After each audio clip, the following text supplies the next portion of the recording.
നീയൊന്നും പറഞ്ഞില്ല. എല്ലാ വർഷവും ആലോചിച്ചിട്ട് തന്നെയാണോ ഡാഡി തീരുമാനം എടുത്തത്? അതെ, തൽക്കാലം എല്ലാത്തിൽ നിന്നും ഒരു മാറ്റം നമുക്ക് ആവശ്യമാണ്. അദ്ദേഹം സമ്മതിക്കുമെന്ന് ഡാഡിക്ക് തോന്നുന്നുണ്ടോ? നമ്മൾ എല്ലാവരും കൂടി ഒരു തീരുമാനം എടുത്താൽ പിന്നെ നിരഞ്ജന എതിർക്കാൻ പറ്റുമോ? അദ്ദേഹത്തിന്റെ അമ്മ ഇവിടെയുണ്ട്. അമ്മയെ തനിച്ചാക്കി അദ്ദേഹം നമ്മുടെ കൂടെ വരുമെന്ന് ഡാഡിക്ക് തോന്നുന്നുണ്ടോ? അമ്മയെ കൂടി കൊണ്ടുപോവാം. എന്നിട്ട് കൂടെ താമസിപ്പിക്കാന്നോ? വേറെ മാർഗമില്ലല്ലോ. അപ്പോ ഡാഡിക്ക് അമ്മയോട് നീരസം തോന്നില്ലേ? നമുക്ക് വലുതിപ്പോ അതല്ലല്ലോ. നിരഞ്ജനും ആ പെണ്ണും തമ്മിലുള്ള ബന്ധം ഇല്ലാതാക്കുക എന്നുള്ളതല്ലേ. അതിനെന്ത് വിട്ടുവീഴ്ച ചെയ്യാനും ഞാൻ തയ്യാറാ. എനിക്ക് വേണ്ടിയുള്ള ത്യാഗം അല്ലേ? അങ്ങനെയാണ് നീ വിചാരിക്കുന്നതെങ്കിൽ അങ്ങനെ. നമ്മൾ ഇവിടുന്ന് പോയാ ആര് ജയിക്കുമെന്ന് ഡാഡിക്ക് അറിയാലോ. അവള് ജയിക്കും, ആ മാലിനി. അവളെ പേടിച്ചാ നമ്മൾ ഇവിടുന്ന് ഒളിച്ചോടിയെന്ന് അവള് കരുതും. അവൾ എന്ത് വേണമെങ്കിലും കരുതിക്കോട്ടെ, അതിന് നമുക്കെന്താ? ഡാഡിക്കൊന്നുമില്ല, പക്ഷെ എനിക്കങ്ങനെയല്ല. ഞാനും ഒരു പെണ്ണ, ഭാര്യ. എവിടുന്നോ കയറുവന്ന ഒരുത്തിയുടെ മുമ്പില് അടിയറവ് വെക്കാനുള്ളതല്ല എന്റെ അഭിമാനം. നമ്മൾ എങ്ങനെയെങ്കിലും പ്രശ്നം പരിഹരിക്കാനല്ല നോക്കേണ്ടത്. ഒളിച്ചോടിയിട്ടുള്ള ഒരു പരിഹാരത്തിന് ഞാൻ ഇല്ല ഡാഡി. നമ്മൾ പോയാലും അദ്ദേഹം വരില്ല. വന്നാലും പിന്നെ ഇവിടെ തന്നെ തിരിച്ചു വരും. രോഗലക്ഷണങ്ങളെ അല്ല ഡാഡി നമ്മൾ ചികിത്സിക്കേണ്ടത്, രോഗകാരണത്തെയാ. എങ്കിലേ അസുഖം മാറൂ. അപ്പോ ഇവിടെ നിന്ന് മാറാൻ നിനക്ക് സമ്മതമല്ല? സമ്മതമല്ല. മാറേണ്ടത് അവളാ, ആ മാലിനി. അതിനുള്ള വഴി എന്തെങ്കിലും ഉണ്ടോന്ന് ഡാഡി ആലോചിക്കും. അല്ലാതെ അവളെ പേടിച്ചോടാനൊന്നും എന്നെ കിട്ടില്ല. വരുന്നത് എന്ത് തന്നെയായാലും, എനിക്കത് എത്ര ദോഷമായാലും അതുപോലെ സ്വീകരിക്കാനാ ഞാൻ തീരുമാനിച്ചിട്ടുള്ളത്. ഒന്നുമില്ലെങ്കിലും ഞാൻ ഡാഡിയുടെ മോളല്ലേ. ആ ഗുണം കാണിക്കാതിരിക്കോ?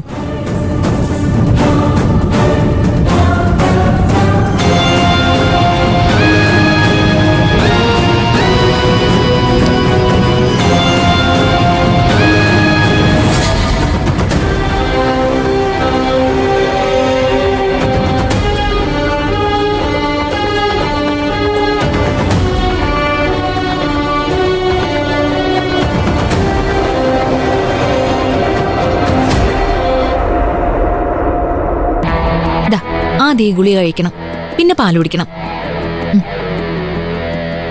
ഞാൻ കാരണം നിങ്ങൾക്കൊക്കെ ബുദ്ധിമുട്ടായി അല്ലേ? എന്ത് ബുദ്ധിമുട്ട്? എനിക്കൊരു ബുദ്ധിമുട്ടും ഇല്ല. നോണ പറയരുത്. നോണ പറയുന്നത് എനിക്ക് ഇഷ്ടമല്ല. ഇല്ല ചേച്ചി, എനിക്ക് ബുദ്ധിമുട്ടൊന്നുമില്ല. നിന്റെ കവിള് കാണാനേ നല്ല ഭംഗിയാ. ബുദ്ധിമുട്ടുണ്ട്, ചെറിയൊരു ബുദ്ധിമുട്ടുണ്ട്. ആ, അങ്ങനെ സത്യം പറ.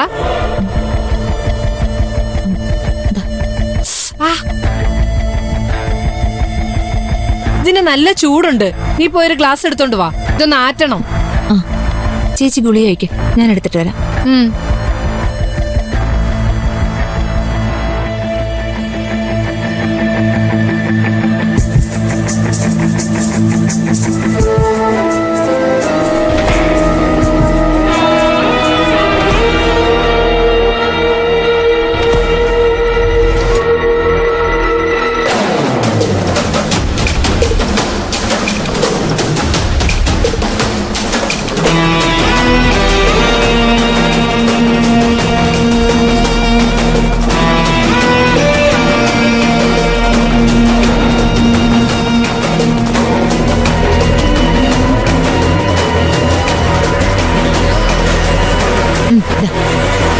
എനിക്ക് പാല് വേണ്ട, ഇത് മോള് തന്നെ കുടിച്ചോ. അയ്യോ, ചേച്ചിക്ക് വേണ്ടി കൊണ്ടുവന്നതാ. അതിനെന്താ? എനിക്ക് വേണ്ടാഞ്ഞിട്ടല്ലേ? എനിക്കും വേണ്ട ചേച്ചി. ഞാൻ ഇഷ്ടത്തോടെ തന്നല്ലേ, നീ കുടിക്കേ. വേണ്ടാഞ്ഞിട്ടാ, നിർബന്ധിക്കല്ലേ. നീ കുടിക്കും, കുടിക്കടി. ഇല്ലെങ്കിലേ ഇത് ഞാൻ നിന്നെ കൊണ്ട് കുടിപ്പിക്കും. ശരി ശരി, വഴക്ക് വേണ്ട, തന്നിക്ക് ഞാൻ കുടിക്കും.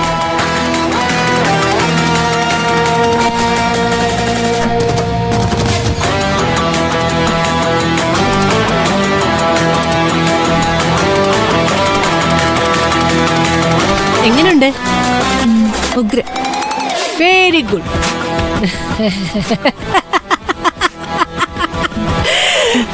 ചേച്ചിക്കെന്താ വട്ടായ? വട്ടാണോടി എനിക്ക്? ഇല്ല, ഗുഡ് ഗേൾ. Good night. നീ പൊയ്ക്കോ.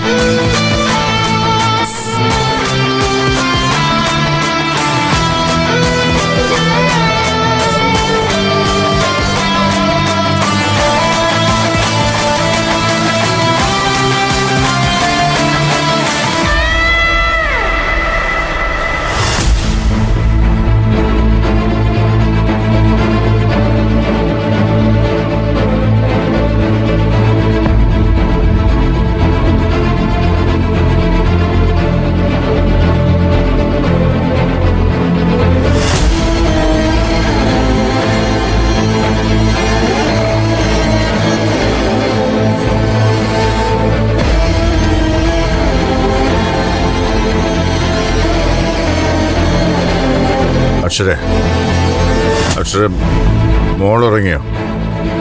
താണ്ടില്ലേ, അവൾക്ക് വേണ്ടി വാങ്ങിച്ചോണ്ട് വന്ന. എനിക്ക് അവളെ ഭയങ്കര ഇഷ്ടമാണ്, നിന്നെയും. നിങ്ങള് കുടിച്ചിട്ടുണ്ടോ? ഒരല്പം, കുറച്ച് മനസ്സമാധാനം കിട്ടാൻ വേണ്ടി കുടിച്ചതാ. നിങ്ങളൊരു ഡോക്ടറാ? അതാ, ഡോക്ടർമാരാരും മനുഷ്യരല്ലേ. എനിക്ക് പല പ്രശ്നങ്ങളുണ്ട്, അതിൽ നിന്നൊക്കെ ഒരു മോചനം വേണ്ടേ? കുടിച്ചാ മോചനം കിട്ടും? കുടിച്ചാൽ മോചനം കിട്ടില്ല, നല്ല ഉറക്കം കിട്ടും. എനിക്ക് ഉറങ്ങിയാൽ മതി. ഉറക്കം ഒരു ട്രെയിനിങ്ങാ. ചെറിയ ചെറിയ മരണങ്ങളല്ലേ ഉറക്കം. എന്റെ ഉറക്കം പുറകെ വരുന്നുണ്ടല്ലോ, അതിനുവേണ്ടി ഒരുക്കുന്നതാ നമ്മളെ. അവളെ വിളിക്കുക, സുതിമോളെ. എനിക്ക് ഇപ്പൊ തന്നെ ഇത് അവൾക്ക് കൊടുക്കണം. അവൾ ഉറങ്ങി എന്ന് പറഞ്ഞങ്ങനെ എനിക്ക് എന്റെ സ്നേഹം പ്രകടിപ്പിക്കണ്ടേ?